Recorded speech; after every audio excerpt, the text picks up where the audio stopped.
Hi hello నమస్తే.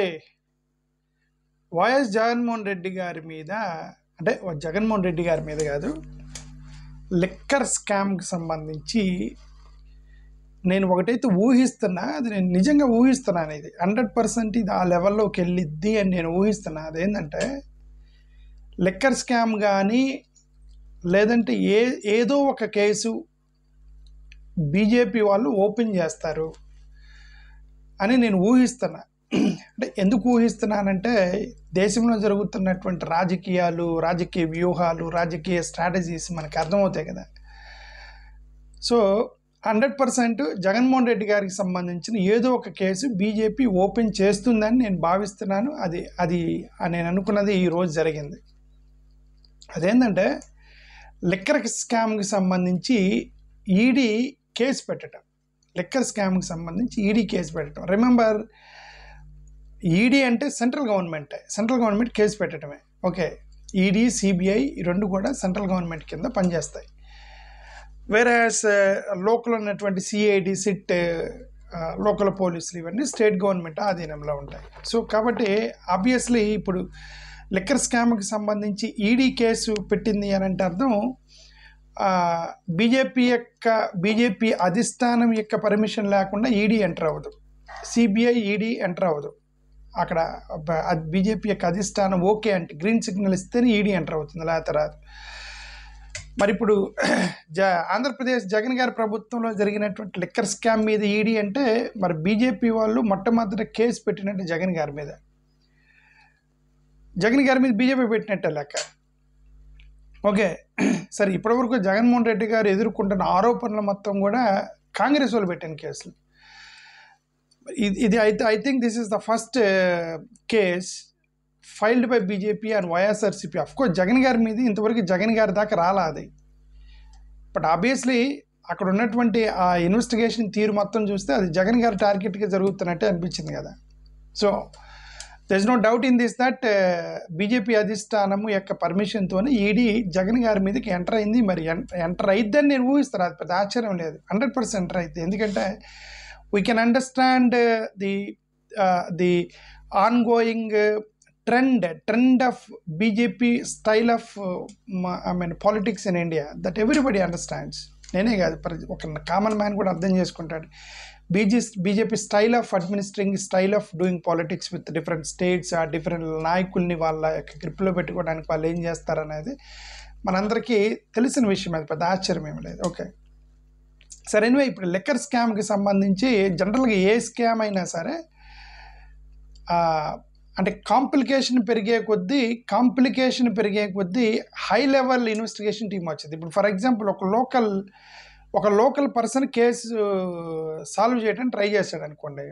ఒక CI, SI కలిపి ఒక పోలీస్ స్టేషన్లో కంప్లైంట్ రైజ్ అయినప్పుడు అతను సాల్వ్ చేయడానికి ట్రై చేసినప్పుడు తను సాల్వ్ చేయలేకపోయినప్పుడు దాన్ని అది హై లెవెల్కి వెళ్తుంది. అక్కడ కూడా వాళ్ళు సాల్వ్ చేయలేకపోతే నెక్స్ట్ హై లెవెల్కి వెళ్తుంది.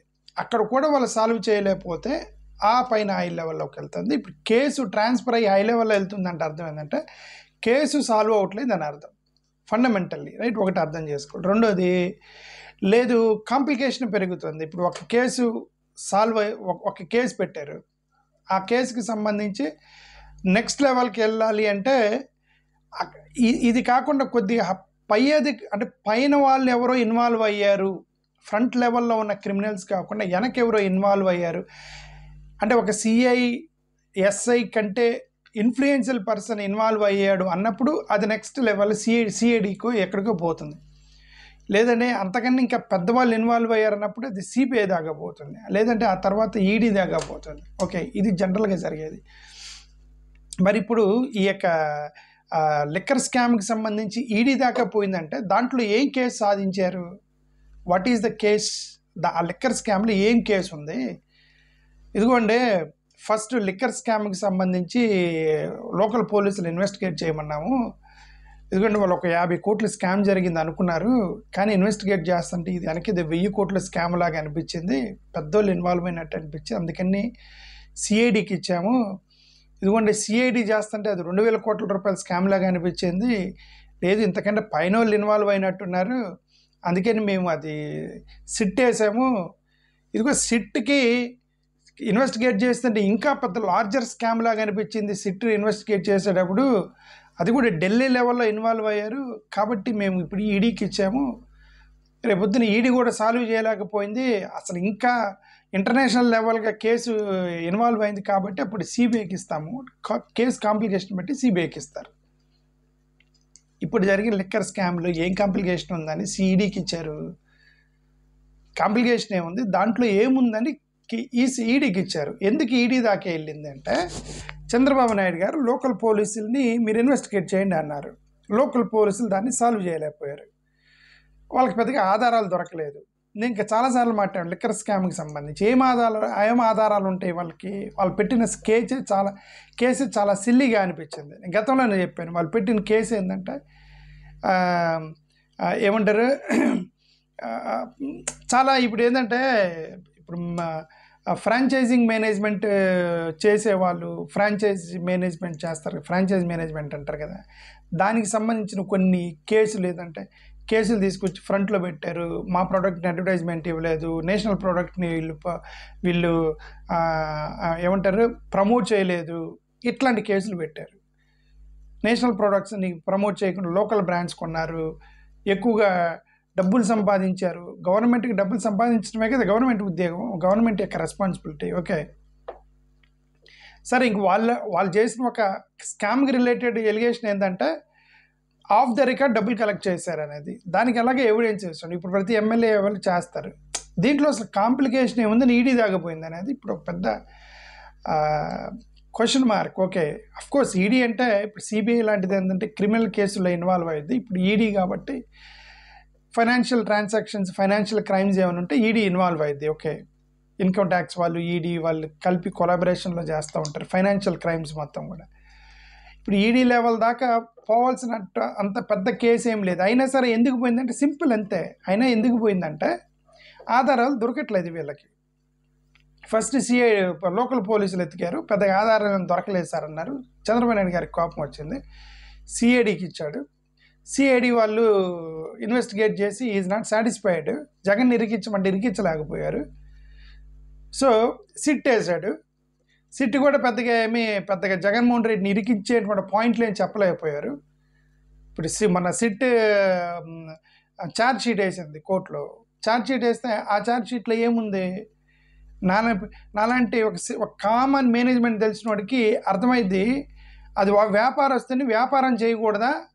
వ్యాపారస్తుడు ఇప్పుడు బెవరేజెస్ కార్పొరేషన్ అనేది, ఆంధ్రప్రదేశ్ బెవరేజెస్ కార్పొరేషన్ అనేది ఒక రిటైల్ అవుట్లో పెట్టుకున్నప్పుడు ఒక వ్యాపారస్తుడు ఎలాగ స్ట్రాటజీ చేస్తాడో, దేనికైతే ఎక్కువ ప్రాఫిట్ వస్తుందో, ఏ బ్రాండ్స్ అయితే ఎక్కువ అడుగుతున్నారో, ఏ బ్రాండ్స్ అయితే వాళ్ళకి ఎక్కువగా ఇన్కమ్ జనరేట్ చేస్తాయో, ఏ బ్రాండ్స్ అయితే ఎక్కువ కమిషన్ వస్తుందో, ఏ బ్రాండ్స్ అయితే ఈజీగా వస్తాయో, ఏ బ్రాండ్స్ అయితే కస్టమర్కి వీళ్ళకి రిలేషన్స్ ఉన్నాయో వాటిని ఆబ్వియస్లీ తీసుకొచ్చి ఫ్రంట్ రోల్లో పెట్టుకుని వాటికి ఎక్కువ ఆర్డర్ ఇచ్చి వాటిని ఎక్కువ తీసుకొచ్చేది ఎనీ రిటైలర్ చేసేటువంటి కామన్ సెన్స్ రిలేటెడ్ ఇష్యూస్ ఆ ఛార్జ్ షీట్లో పెట్టారు.